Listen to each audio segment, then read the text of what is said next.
Sa umagang iyon, nananatiling mamasa-masa ang hangin sa siyudad ng Santa Rosa matapos ang buong gabing pag-ulan.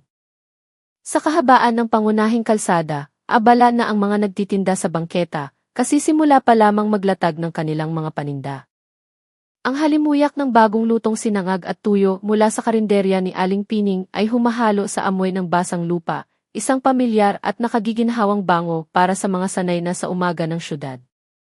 Ngunit sa gitna ng sigla ng bagong araw, isang dalagang nagangalang Lara Santos, 22 taong gulang, ang humaharurot sa kanyang motorsiklo, ang mukha'y maputla at ang mga mata ay namamaga.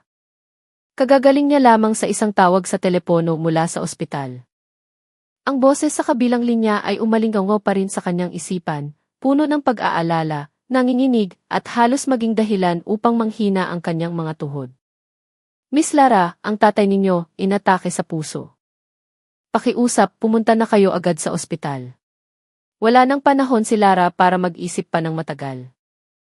Hinablot niya ang kanyang jacket, sinunggaban ang susi ng motor, at nagmamadaling umalis nang hindi man lang napapakalma ang sarili. Ang kanyang ama, si Mang Hector, ang lahat-lahat sa kanya. Mula nang pumanaw ang kanyang ina noong siya ay bata pa, si Mang Hector na ang nagsilbing ama, ina, guro, at matalik na kaibigan. At ngayon, ang buhay nito ay nasa bingit ng panganib. Hinigpitan ni Lara ang hawak sa manibela ng motor, umaasang ang malamig na hangin ng umaga ay kayang payapain ang kumakabog niyang dibdib. Ngunit habang papalapit siya sa sentro ng lungsod, lalong nagugulo ang kanyang isipan. Ang tanging nais niya ay makarating sa ospital sa lalong madaling panahon, anuman ang mangyari. Subalit, tila mapaglaro ang tadhana, lalo na sa mga taong nagmamadali. Isang di pangkaraniwang checkpoint ang nakaharang sa kanto ng kalyeng Sampaguita.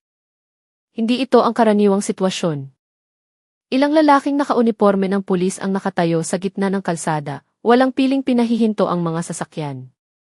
Ilang motorsiklo na ang nakaparada sa gilid ng daan, at kitang-kita sa mga mukha ng mga driver ang balisang ekspresyon. Ang mga nagtitinda sa malapit ay nagbubulungan. Ano na namang checkpoint to, per? Ang aga-aga naman, tanong ng isang tricycle driver sa kanyang kasama. Tingin ko hindi opisyal yan, pabulong na sagot ng kausap. Tingnan mo, hindi kumpleto ang mga ranggo sa uniforme nila, at kakaiba ang paraan nila ng paghinto sa mga tao. Tama nga naman, ang mga pulis ay hindi nakasuot ng standard na police vest para sa checkpoint. Walang anumang karatula, walang opisyal na sasakyan ng pulis. Tanging ilang pribadong motorsiklo lamang ang nakahilera sa gilid. Ang nangunguna sa kanila ay isang lalaking may matigas na mukha, matipunong pangangatawan at matalas na mga mata. Kilala siya sa pangalang Berto, isang pulis na kinatatakutan sa lugar, dahil sa madalas na pagtatayo ng mga iligal na checkpoint upang mangikil ng tilagay o areglo. Walang alam si Lara tungkol dito. Ang nakita lamang niya ay ang kumpol ng mga tao at ang unang pumasok sa isip niya ay ang dumaan ng mabilis. Subalit, iyon pala ang magiging simula ng kanyang problema. Nang akma siyang magbabagal upang humanap ng puwang, biglang ikinaway ng pulis na si Berto ang kanyang kamay ng may pagmamalaki, inuutusan si Lara na huminto. Nagulat si Lara. Bigla niyang piniga ang preno. Sa hindi inaasahang paghinto, bahagyang umalog ang kanyang motorsiklo. At sa isang iglap, blag. Ang unahang bahagi ng motor ni Lara ay bahagyang tumama sa binti ng pulis. Hindi ito isang malakas na pagbangga, ngunit sapat na upang mawala ng balanse si Berto at umatras ng kalahating hakbang. Ang helmet ni Lara ay bahagya ring umangat dahil sa biglaang paghinto na naglantad sa kanyang tensyonado at nagpapanik na mukha. Hoy, ikaw, sigaw ni Berto. Binangga mo ako, ha? Agad na pinatay ni Lara ang makina ng motor at bumaba habang hinahabol ang kanyang hininga. Papasensya na po, sir. Hindi ko po sinasadya. Nagmamadali po kasi ako. Ang tatay ko po. Puro kadahilan, sigaw ni Berto. Bago pa man matapos ni Lara ang kanyang sasabihin, ang mga tao sa paligid ay nanatiling tahimik. Kilala nila ang reputasyon ng pulis na iyon. Sinumang lumaban ay nanganganib na makulong o hinga ng malaking halaga. Pinisil ni Lara ang dulo ng kanyang jacket. Ang kanyang maliliit na kamay ay nanginginig ng husto. Sir, parang awan niyo na po, padaanin niyo na ako. Nasa ospital po ang tatay ko. Sabi po nila critical daw po. Sumpaman po, hindi ko po sinasadya. Manahimik ka, putol ni Berto habang papalapit. Sinasadya mo man o hindi nanakit ka ng pulis. Pwedeng kaso yan, alam mo ba? Natigilan si Lara. Sa normal na sitwasyon, marahil ay makikipagtalo pa siya. Ngunit ang pag-aalala para sa kanyang ama ay nagpabura sa lahat ng salitang gusto niyang sabihin. Ang tanging nagawa niya ay tumitig habang kinakagat ang labi, pinipigilan ang mga luhang nagbabadyang tumulo. Isang mas batang pulis na mukhang nag-aalinlangan ang lumapit kay Berto. Sir Berto, mukhang nagmamadali po talaga siya. Sa kabahagya lang naman po siyang tumama. Tinitigan ni Berto ng masama ang kanyang kasama. Pulis ka ba o tagapagtanggol ng kriminal? Pagalit niyang sabi. Nagulat ang batang pulis at agad na umatras. Ang tensyon ay ramdam na ramdam sa hangin, halos nakakasakal. Sinubukan muli ni Lara na magpaliwanag, ang boses niya ay halos basag na. Sir, nagmamakaawa po ako. Pwede niyo po akong samahan kung hindi kayo naniniwala, pero kailangan ko po talagang makarating sa ospital.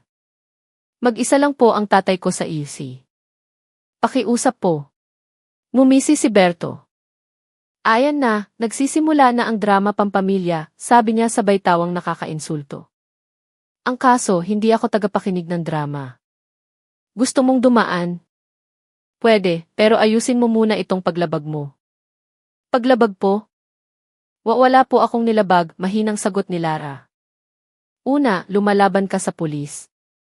Pangalawa, muntik mo na akong masaktan. Pangatlo, akin na ang lisensya mo. Dali-daling binuksan ni Lara ang kanyang bag. Dahil sa pagmamadali, nagkalat ang laman nito. Pitaka, charger, reseta mula sa botika, lahat ay magkakahalo. Hinanap niya ang kanyang lisensya habang nanginginig pa rin. Ang mga tao ay nagsimula ng magmasid. Isang ale ang bumulong sa katabing nagtitinda, kawawa naman yung bata.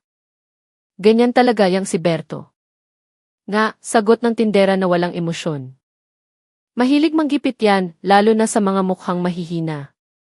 Nang halos mawalan na ng pag-asa, sa wakas ay natagpuan ni Lara ang kanyang lisensya at iniabot ito ng nanginginig ang kamay. Mabilis itong kinuha ni Berto, tiningnan sandali at sa halip na ibalik, isinilid niya ito sa bulsa ng kanyang uniforme. Sir, bakit niyo po kinuha? Mahinang tanong ni Lara. Para sa piyansa, kaswal na sagot ni Berto. Pero kailangan ko na po sa ospital, halos maiyak na si Lara. Kung gusto mong kunin to, magbayad ka muna. O iproseso natin to sa presinto, sabi niya habang umunguya ng chewing gum, na para bang napakaliit na bagay lang ng lahat. Natahimik si Lara. Wala siyang sobrang pera. Kahit pambayad sa ospital ay pinoproblema pa niya. Matagal nang hindi nagtatrabaho ang kanyang ama, dahil sa sakit, at si Lara ay isa lamang kahera sa isang convenience store na sapat lang ang sahod. Sir, wala po akong pera ngayon. Pakiusap po, nagmamakaawa po ako. Inikot ni Berto ang kanyang mga mata at tinapik-tapik ang braso ni Lara. Sige na, kung wala kang pera, sumama ka muna sa akin sa presinto. Aayusin natin ang kaso mo.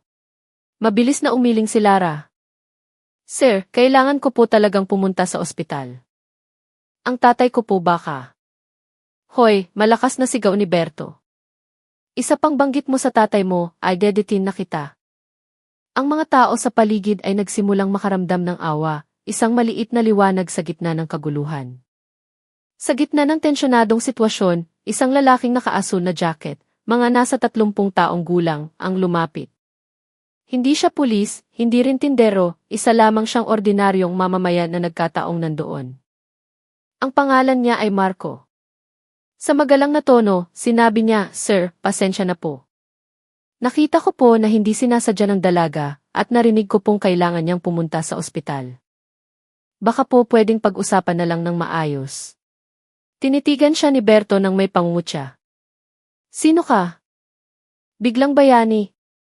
Hindi po, sir. Ayaw ko lang pong lumaki ang maliit na problema. Kawawa naman po. Lumapit si Berto kay Marco. Gusto mong makialam? Gusto mo tiketan din kita? Huminga ng malalim si Marco. Hindi po, sir. Nag-aalok lang po ako ng tulong. Kung ganoon, tumabi ka. Itinulak ni Berto ang kamay ni Marco at hinawakan ang pulsuhan ni Lara. Nagulat si Lara at halos matumba. Sir, bitiwan niyo po ako, basag na ang kanyang boses. Agad na hinawakan ni Marco ang balikat ni Berto. Sir, wag po kayong manakit ng babae. Ilang residente na ang nagsimulang magkumpulan. Maririnig na ang mga bulungan. Naku, lumalala na. Yang si Berto, delikado pag nagalit. Kawawa naman yung bata. Lalong tumindi ang tensyon. Pakiramdam ni Lara ay umiikot ang kanyang paningin. Ang pressure, takot, at pag-aalala para sa kanyang ama ay naghalo-halo. Ang kanyang mga luha ay nagsimula ng pumatak nang hindi niya mapigilan. Sir, gusto ko lang po makita ang tatay ko. Pakiusap. Ngunit ang mga salitang iyon ang lalong nagpainit sa ulo ni Berto. Isa pang dahilan mo, dadalhin na kita sa presinto. Bayaan mo nang maghintay ang tatay mo. Kung buhay pa siya. Ang mga salitang iyon ay tumama kay Lara na parang isang mabigat na martilyo. Tinakpan niya ang kanyang bibig, pinipigilan ang malakas na iyak na halos sumabog na mula sa kanyang dibdib. Tinitigan ni Marco si Berto ng masama. Sir, hindi po nararapat na lumabas sa bibig ng isang alagad ng batas ang mga salitang iyan. Tinulak ni Berto si Marco ng malakas. Tumabi ka, sabi. Halos matumba si Marco, ngunit nagawa niyang panatilihin ang kanyang balanse. At nang umabot na sa sukdulan ang lahat, hindi na kinaya ni Lara. Lumuhod siya at umiyak ng walang tunog. Tinakpan ng kanyang mga kamay ang kanyang mukha. Nang makita ito, nagsimulang mabalisa ang ilang mga residente. Isang tao ang palihim na kumukuha ng video gamit ang kanyang cellphone. Galit na tinitigan ni Berto ang lahat. Walang magvi-video. Pulis ako rito. Ngunit ang eksenang iyon ay lalo lamang nakakuha ng atensyon. Bigla, mula sa di kalayuan, isang itim na Toyota Avanza ang biglang huminto. Bumukas ang pinto at isang babaeng nasa katanghaliang gulang ang bumaba na may bakas ng pag-aalala sa mukha. Ito ay si Aling Nena, ang kapitbahay ni Lara. Tumatakbo siyang lumapit. Lara, bakit ka nandito? Tumawag na naman ang ospital. Ang tatay mo, lalong nagiging kritikal ang kondisyon. Natigilan si Lara. Tila gumuho ang kanyang mundo sa mismong harapan niya. Tumingin si Berto sa babae, galit pa rin. Ale, huwag kayong makialam dito. Ngunit bago pa siya makapagsalita ng mahaba, sumagot si Aling Nena ng may diin, ang boses niya ay tumaas, isang bagay na bihira niyang gawin. Sir, ang batang ito ay nakikipaglaban para sa buhay ng kanyang ama.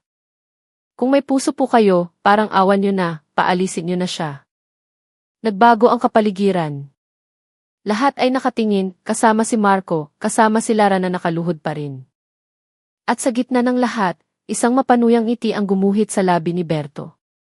Kung ganoon, lalo palang importanteng ayusin muna natin ang paglabag na ito. Nagulat ang mga tao. Kinagat ni Lara ang kanyang labi hanggang sa magdugo. Tinitigan siya ni Marco na may halong pagsisisi. Nanginginig sa galit si Aling Nena.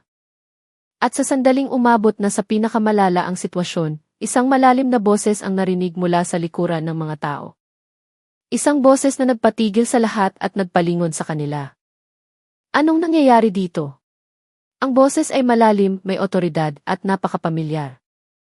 At mula sa likod ng mga nagkukumpulang tao, isang lalaking nakaopisyal na uniforme, may ranggong kapitan ng pulisya, ang lumitaw na may seryosong mukha. Siya si Police Captain Dante Reyes, isang pulis na kilala sa kanyang katapatan at disiplina. Tinitigan niya si Berto ng masama. Bakit may naririnig akong may checkpoint dito na walang permiso? Itinaas ni Lara ang kanyang mukha, ang hininga ay pigil. Natahimik si Marco. Si Berto, unti-unting namutla. At ang sitwasyon ay nagsimula ng magbago. Ang kapaligiran sa kanto ng kalyeng Sampaguita na kanina ay maingay dahil sa mga nagtitinda at ugong ng mga sasakyan ay biglang naging nakabibinging katahimikan. Lahat ng mata ay nakatuon sa figura ng nakaopisyal na uniforme na kadarating lamang mula sa isang silver na police car. Si Captain Dante Reyes ay naglakad papalapit ng may mahinahong mga hakbang ngunit puno ng otoridad. Matikas ang kanyang tindig at ang kanyang mukha ay seryoso at walang bahid ng pag-aalinlangan. Hindi tulad ng mga pulis sa lugar na iyon, ang kanyang uniforme ay kumpleto at malinis, malinaw na ipinapakita ang kanyang ranggo at pangalan ng unit. Si Berto, na kanina'y parang hari ng kalsada, ngayon ay mukhang isang batang nahuling nagnanakaw. Sir, Captain Reyes, kaya ko pong ipaliwanag, sabi niya sabay pilit ng ngiti. Ipaliwanag ang ano? Tanong ni Dante ng walang emosyon, ngunit ang kanyang mga mata ay matalas na sinuri ang buong lugar ng Peking checkpoint. Nakatanggap ako ng ulat mula sa mga residente na may illegal na checkpoint dito. Si Lara, na nakaluhod pa rin, ay sinubukang tumayo habang tinutulungan ni Aling Nena. Nanginginig ang kanyang mga kamay, namamaga ang mga mata. Agad napansin ni Captain Reyes ang kalagayan ni Lara. Lumapit siya ng ilang hakbang at marahang nagsalita. Ayos ka lang ba, Hija? Sinubukang sumagot ni Lara ngunit basag ang kanyang boses. Yung tatay ko po. Critical, sir. Idinagdag ni Marco, papunta po sana siya sa ospital, sir. Pero hinarang po nitong illegal na checkpoint. Kinuha po ang lisensya niya at pilit na hinihila. Kumunot ang noo ni Dante. Tiningnan niyang muli si Berto at ngayon mas malamig pa ang tingin niya. Ibigay mo ang lisensya ng mamamayang iyan. Ngayon din ni. Napalunok si Berto. Namumutla ang kanyang mukha ngunit sinubukan niyang magmatigas. Sir, binangga niya po ako. May paglabag. Kailangan kong kunin ang lisensya niya. Talaga ba? Lumapit si Dante, ilang sentimetro na lamang ang layo sa mukha ni Berto. Tatanungin kita ulit, opisyal ba ang checkpoint na ito o hindi? Lahat ay nagpigil ng hininga. Yumuko si Berto. Hindi po, sir. Huminga ng malalim si Dante. Alam mo ba ang ginagawa mo? Bukod sa panggugulo sa mga mamamayan, hinaharangan mo ang isang taong nasa emergency. Pwede mong ikapahamak ng buhay ng iba. Nang marinig iyon ni Lara, muli siyang umiyak ng tahimik. Hinaplos ni Aling Nena ang kanyang likod, sinusubukang pakalmahin siya. Ibigay mo ang lisensya, utos muli ni Dante. Nanginginig ang kamay na inilabas ni Berto ang lisensya ni Lara mula sa kanyang bulsa at iniabot ito. Kinuha ito ni Dante at agad na ibinigay kay Lara. Heto! Wala kang anumang nilabag, marahan niyang sabi. Tinanggap ni Lara ang lisensya gamit ang dalawang kamay. Salamat po, sir. Nabasag ang tensyon. Nagsimula nang magbulungan ang mga tao na marahil ay tapos na ang gulo. Ngunit nang akala ng lahat ay ayos na, biglang sumigaw si Berto, Sir, may karapatan pa rin akong pigilan siya. Binangga niya ako. Pagsalakay yun sa isang pulis. Nag-ingay ang mga tao. Aba, nagmamatigas pa. Malinaw naman na siya ang may kasalanan. Huminga ng malalim si Captain Reyes at tiningnan si Berto mula ulo hanggang paa. Gusto mong makipaglaro ng batas sa akin, patag niyang tanong. Idinagdag ni Marco, Sir, kitang-kita po naming lahat na hindi niya sinadyang bumangga. Nagulat lang po ang preno niya dahil sa biglaang pagtawag sa kanya. Tumango ang ilang residente. Totoo po yan, Sir. Mga saksi po kami. Nang makita ang lahat ng ebidensya, nagsimulang magpanik si Berto. Ngunit, masyadong malaki ang kanyang ego para aminin ang pagkakamali. Gamit ang natitirang tapang na wala sa lugar, muli niyang itinuro si Lara. Kailangan pa rin siyang sumama sa akin para sa interogasyon. Itinaas ni Dante ang kanyang kamay, pinatitigil ang lahat ng usapan. Tama na. Pagkatapos ay nagsalita siya ng malakas, Berto, ikaw at ang lahat ng sangkot sa illegal na checkpoint na ito, sumama kayo sa akin sa presinto ngayon din. Agad na nagkatinginan ang mga kasamahan ni Berto. Ang kanilang mga mukha ay namutla. Walang sinuman ang nangahas na tumanggi. Ang lahat ng pulis ay pinatayo sa gilid ng kalsada. Nang bumalik ang pag-asa, lumuhod si Dante sa harap ni Lara upang magkapantay ang kanilang mga mukha. Kaya mo bang maglakad? Kailangan mo nang magmadali sa ospital, hindi ba? Tumango si Lara habang pinupunasan ang mga luha. Opo, critical po ang tatay ko, sir. Natatakot po akong mahuli. Nang marinig iyon, sumenya si Dante sa kanyang tauhan na nasa police car. Cruz, ihatid mo sila sa ospital. Gamitin mo ang sasakyan at buksan mo ang wangwang. Opo, sir. Tiningnan ni Lara si Dante na may mga luhang namumuo sa mata. Ito ang unang pagkakataon sa loob ng isang oras na nakaramdam siya ng liwanag ng pag-asa. Sir, salamat po. Hindi ko po talaga alam ang gagawin ko. Isang bahagyang ngiti ang sumilay sa labi ni Dante. Sige na, mag-focus ka muna sa tatay mo. Ang ibang problema, kami na ang bahala. Lumapit si Marco. Sasama po ako. Para may tumulong magdala ng mga gamit ni Lara. Tumango si Lara. Salamat, Kuya Marco. Agad silang tinulungang makapasok sa police car. Ilang residente ang tumulong na iangat ang motorsiklo ni Lara sa gilid ng daan upang hindi ito makaharang. Habang nag-uunahan sa oras, mabilis na tumakbo ang police car. Ang mga ilaw na asul at pula ay kumikislap, nagbibigay daan sa gitna ng trapiko ng umaga. Sa likod na upuan, yakap-yakap ni Lara ang kanyang bag. Nanginginig ang kanyang mga kamay at hindi na niya mapigilan ang pag-iyak. Sinubukan siyang pakalmahin ni Marco na katabi niya. Kaya mo yan, Lara. Malapit na tayo. Kuya, natatakot po ako, bulong ni Lara. Ginawa mo na ang lahat ng makakaya mo. Siguradong ipagmamalaki ka ng tatay mo. Kinagat ni Lara ang kanyang labi. Kuya, paano kung may mangyaring masama sa tatay ko, ako? Tinapik ni Marco ang kanyang balikat. Huwag ka munang mag-isip ng masama. Magdasal na lang tayo, ha? Mahinang tumango si Lara. Sa buong biyahe, nakatingin lamang siya sa daan na may namamagang mga mata. Bawat segundo ay parang napakatagal.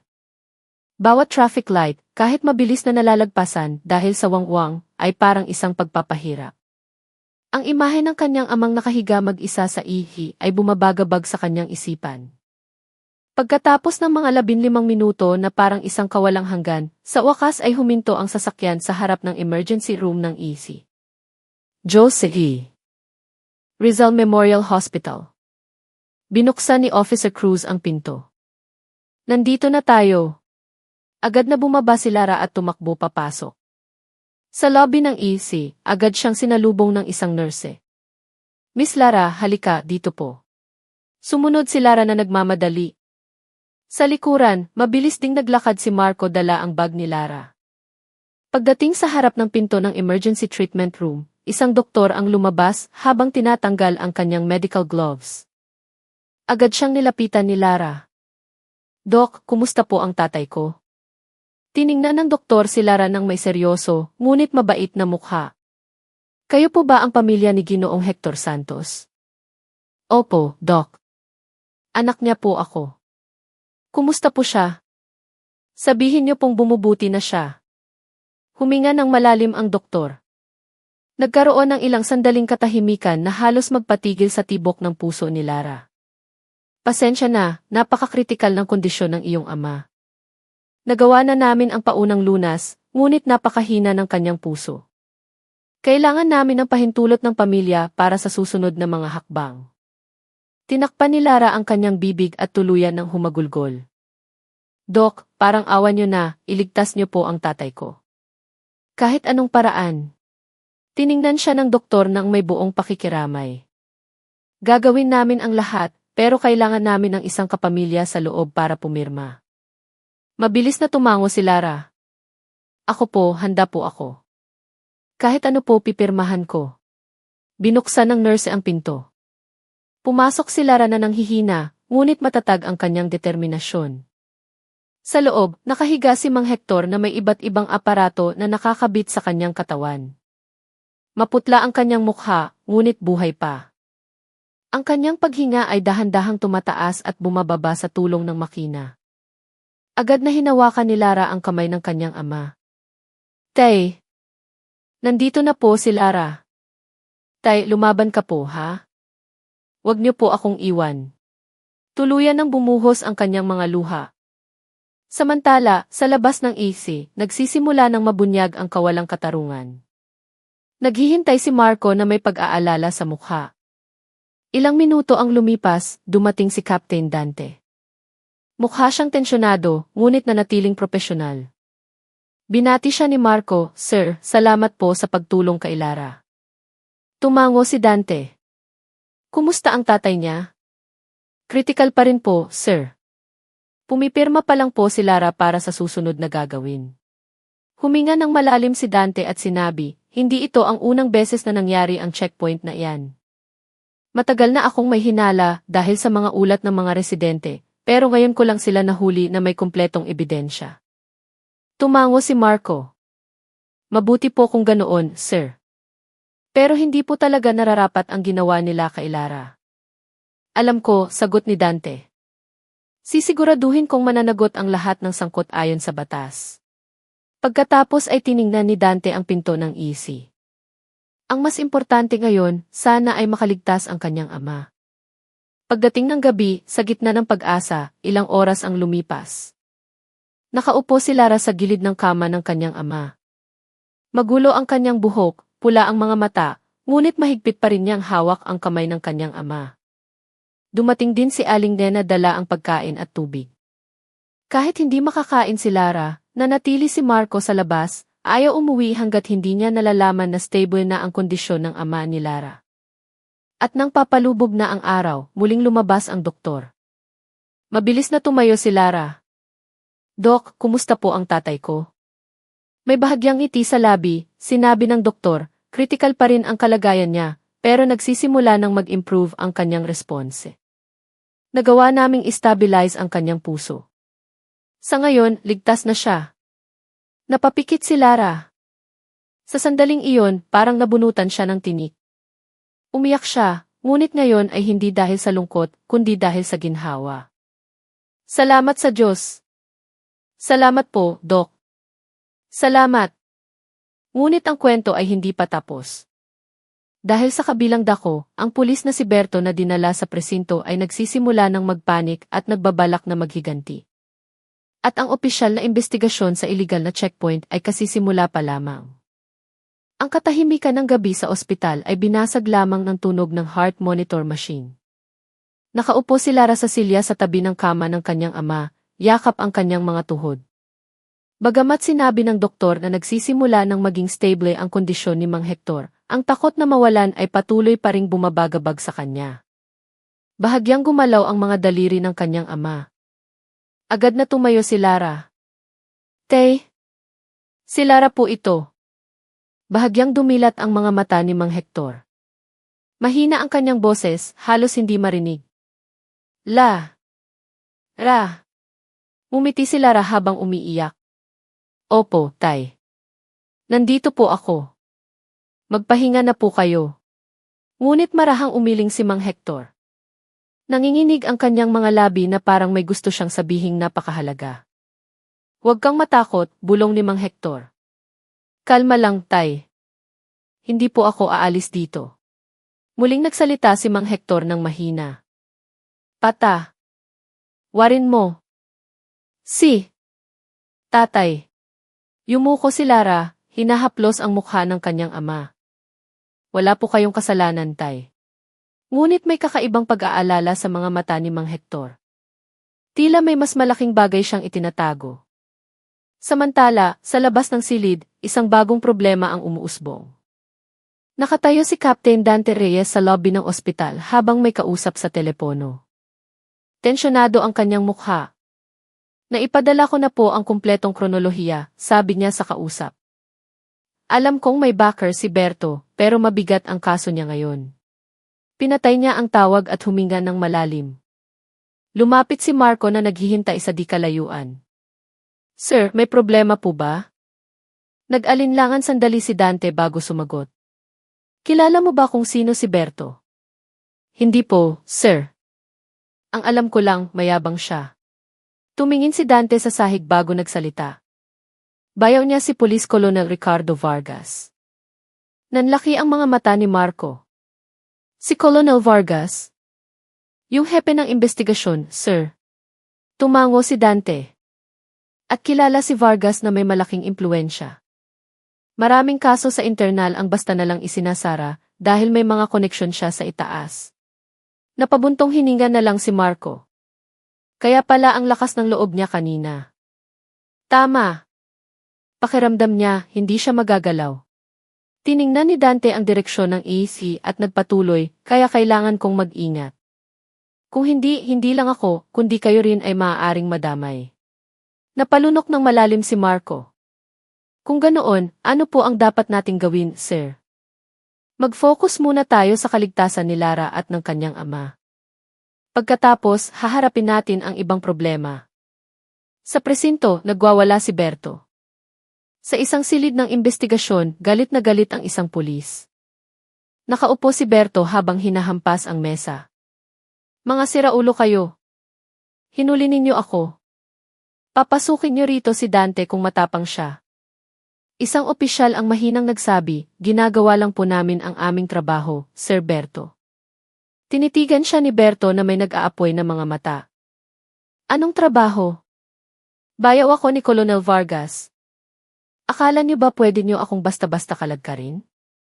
Tumindi ang tensyon nang bumukas ang pinto at si Colonel Vargas mismo ang pumasok, madilim ang mukha. Berto, sabi niya. Tumakbo si Berto palapit. Kuya, tingnan mo to. Siniraan ako. Tinitigan ni Vargas ang kanyang bayaw ng walang ekspresyon. Iniulat sa akin ni Dante na nagpapatakbo ka ng illegal na checkpoint. Hindi totoo yan, kuya. Pinag-iinitan lang ako. Napahinto si Berto. Alam niyang ayaw ng kanyang bayaw ng paligoy-ligoy. Pero, bago pa siya matapos magsalita, hinawakan ni Vargas ang kanyang kwelyo. Tanga! Nagulat ang ibang mga opisyal. Akala nila ay ipagtatanggol ni Vargas ang kanyang pamilya. Hindi ka ba pwedeng tumahimik kahit isang araw lang? Sinabi ko na sa'yo, magtrabaho ka ng malinis. Ngayon, gumawa ka ng problema na pwedeng maging dahilan para madamay ako. Namula si Berto sa takot at pagkalito. Kuya, gusto ko lang naman ng dagdag na kita. Gago. Akala mo ba lahat ng problema kaya kong linisin? Ngunit pagkatapos ng ilang sandali, binitawan ni Vargas ang kwelyo at huminahon. Nagbago ang ekspresyon ni Vargas, hindi na galit kundi tuso. Huminahon ka. Ako na ang bahala. Agad na nagliwanag ang mukha ni Berto. Talaga, kuya. Manahimik ka, mahinang pagpapatuloy ni Vargas. Si Dante, matapat yan, sobrang tapat. Banta siya sa marami. Ang kasong ito, pwede kong ibalik sa kanya. Ngumiti si Berto ng may puot. Salamat, kuya. Tinapik siya ni Vargas sa balikat. Maghintay tayo ng tamang tiempo. Bumalik sa ospital, isang banta ang nag-aabang. Habang lumalalim ang gabi, nakatulog na si Lara sa upuan dahil sa pagod. Si Marco, na naawa sa kanya, ay kinumutan siya ng kanyang jacket. Si Captain Dante ay nanatili sa labas ng silid ng ama ni Lara, na parang nagbabantay. Sir, sabi ni Marco, hindi pa po kayo uwi. Maghihintay muna ako hanggang sa sigurado akong ligtas sila. Ngumiti si Marco. Mabuti po kayong pulis, sir. Hindi naman, bahagyang tumawa si Dante. Ginagawa ko lang ang dapat. Ngunit nawala ang kanyang ngiti nang tumunog ang kanyang cellphone. Si Vargas ang tumatawag. Maingat na sinagot ito ni Dante. Hello, Colonel. Dante. Ang boses ni Vargas ay malambing ngunit puno ng nakatagong banta. Narinig kong hinuli mo raw ang bayaw ko. Ayon po sa procedure, Colonel. May illegal na checkpoint. Natahimik si Vargas ng ilang segundo. Mabuti kang pulis, ano? At tulad ng karamihang mabuting pulis, alam mo kung anong nangyayari sa kanila? Biglang namutla si Dante. Alam niyang hindi ito simpleng babala, ito ay isang banta. Anong ibig ninyong sabihin, Colonel? Pakawalan mo si Berto. Isara mo ang kaso. Huwag mo nang galawin. Hindi po pwede, Colonel. Siya po. Dante, bahagyang tumaas ang boses ni Vargas, ngunit nanatiling mapanganib. May pamilya ka sa bahay, di ba? Kinuyom ni Dante ang kanyang kamao. Wala po kayong pakialam doon. Sayang naman kung may mangyari sa kanila, patuloy ni Vargas. Sunog sa bahay, preno ng sasakyan na biglang pumalya. Maraming aksidente ngayon. Isang butil ng pawis ang tumulo sa noo ni Dante. At tungkol sa dalagang tinulungan mo. Lara ang pangalan, di ba? Agad na nanigas si Dante. Kolonel, wag niyong idamay ang sibilyan. Kung gusto mong makaligtas, kailangang mawala ang lahat. Ebidensya, ulat, pati na ang mga saksi. Saksi, hindi napigilan ni Dante ang kanyang boses. Saksi. Naramdaman ni Dante na tumayo ang kanyang mga balahibo. Hindi lang siya ang nasa panganib, kundi pati si Lara at ang kanyang ama. Kolonel, mahina ngunit mariing sabi ni Dante. Hindi ako susuko. Sigurado ka? Maraming pulis na matigas ang ulo ang nagsisisi sa huli. Tot! Tot! Biglang pinatay ang tawag. Hinawakan ni Dante ang kanyang cellphone nang napakahigpit na namuti ang kanyang mga buko. Nakita ni Marco ang biglang pagbabago sa mukha ni Dante. Sir, ano po iyon? Tumingin si Dante sa pasilyo ng ospital.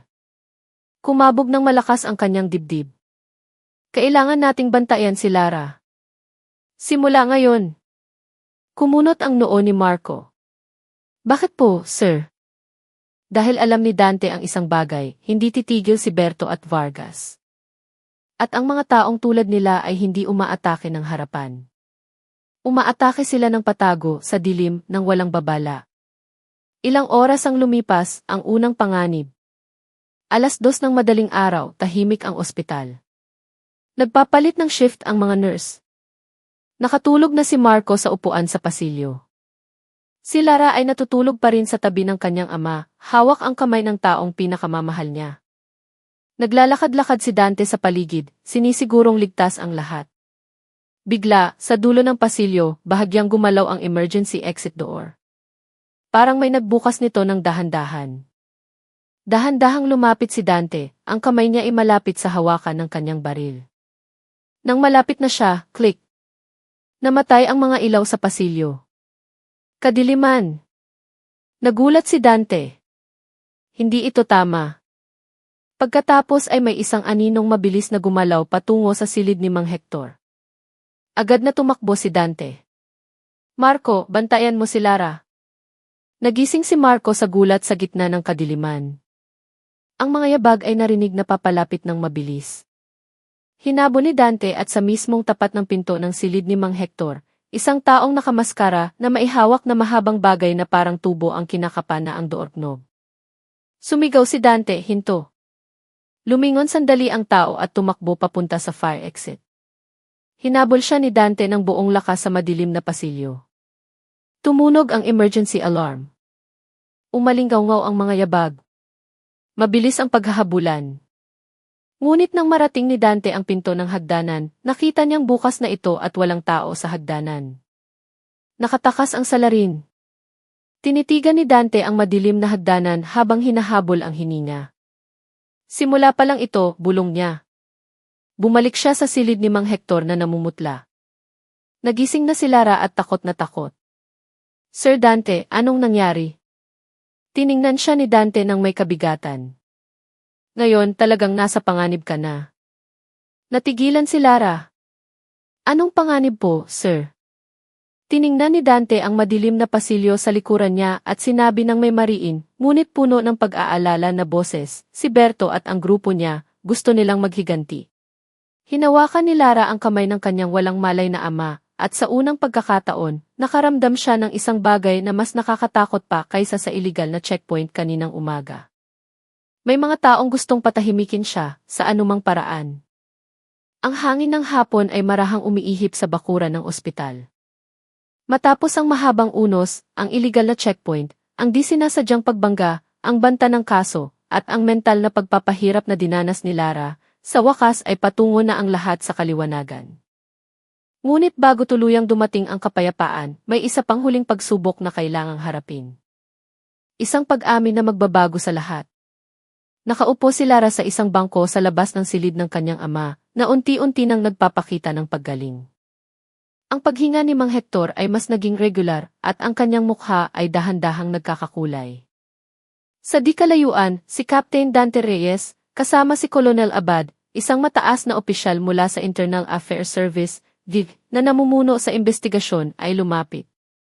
Lara, marahang sabi ni Dante. May bago kaming balita.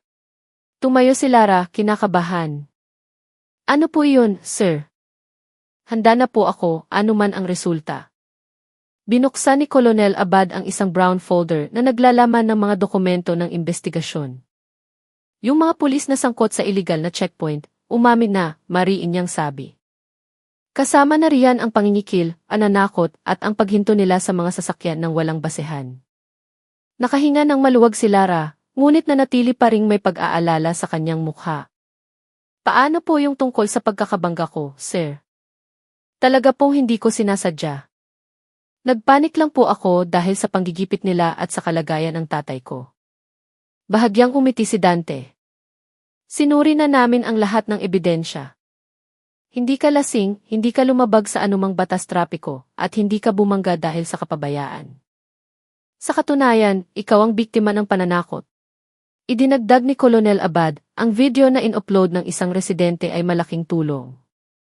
Ang pagkakabangga mo ay ikinategorya bilang isang minor accident dahil sa situational na pressure. At ang pulis na nabangga mo ay nagbigay na rin ang pahayag na ayos lang siya at hindi kanya kakasuhan. Tumulo ang luha ni Lara. So, hindi po ako makukulong, sir. Tinapik ni Dante ang kanyang balikat. Hindi.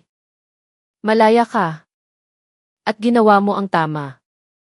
Ilang araw ang lumipas, habang nagbabantay si Lara sa kanyang ama na nagsisimula ng makaupo, isang hindi inaasahang bisita ang dumating. Isang pulis na maayos ang pananamit at may manipis na benda sa braso. Si Police Corporal Arman, ang pulis na di sinasadyang nabangga ni Lara noong araw na iyon. Pwede po bang pumasok, magalang niyang tanong. Agad na kinabahan si Lara. Opo, sige po, sir. Pasensya na po ulit sa nangyari. Huwag na, itinaas ni Arman ang kanyang kamay. Hindi ako naparito para palakihin pa ang problema, kundi para maghatid ng isang mensahe. Lumapit siya at ngumiti ng palakaibigan. Ako ang dapat humingi ng tawad. Kasama ako sa checkpoint na iyon, bagamat ako ang pinakabago. Sumunod lang ako sa utos ng mga senior ko, hindi dahil sang-ayon ako. Nagulat si Lara. Sa buong akala niya, lahat ng pulis doon ay kasabwat. Nakita kitang nagpapanik noon, patuloy ni Arman. Alam kong gusto mo lang tulungan ang tatay mo. Saka, galos lang naman to. Hindi ito maikukumpara sa hirap na dinanas mo. Pagkatapos ay bahagyang yumuko si Arman. Salamat dahil naglakas loob kang magsalita. Dahil sa iyo, mas magiging madali para sa mga matitinong pulis na linisin ang pangalan ng aming institusyon mula sa mga tiwali. Halos maiyak na naman si Lara. Hindi ko po inaasahan na sasabihin niyo yan. Ngumiti si Arman. At isa pa, ipinagdarasal kong gumaling agad ang tatay mo. Nagdala ako ng prutas para sa kanya. Si Mang Hector, na nakaupo sa kama, ay mahinang itinaas ang kamay habang nahihiyang umingiti. Salamat, iho. 2 linggo ang lumipas. Mainit ang sikat ng araw nang sa wakas ay makalabas na ng ospital si Mang Hector. Sinalubong sila ni Lara ng kanilang mga kapitbahay sa tapat ng kanilang bahay. Ilang ali ang may dalang pagkain. Ang mga bata ay kumakaway. Lara, ang galing mo. Mang Hector, butit magaling na kayo. Suportado namin kayo. Naging emosyonal ang lahat nang dumating si Captain Dante at Colonel Abad na may dalang isang regalo. Gusto naming magbigay ng isang maliit na pasasalamat, sabi ni Abad. Sa loob ng regalo ay may tulong pinansyal para sa mga gamot, isang opisyal na sulat na nagsasabing absuelto si Lara sa anumang kaso, at isang maliit na plaque of appreciation na may nakasulat na, para sa katapangan ng isang mamamayan sa pagbubunyag ng katiwalian sa hanay ng kapulisan. Hinawakan ni Lara ang plaque habang humahagulgol. Salamat po. Hindi ko po alam ang sasabihin ko. Ngumiti si Dante.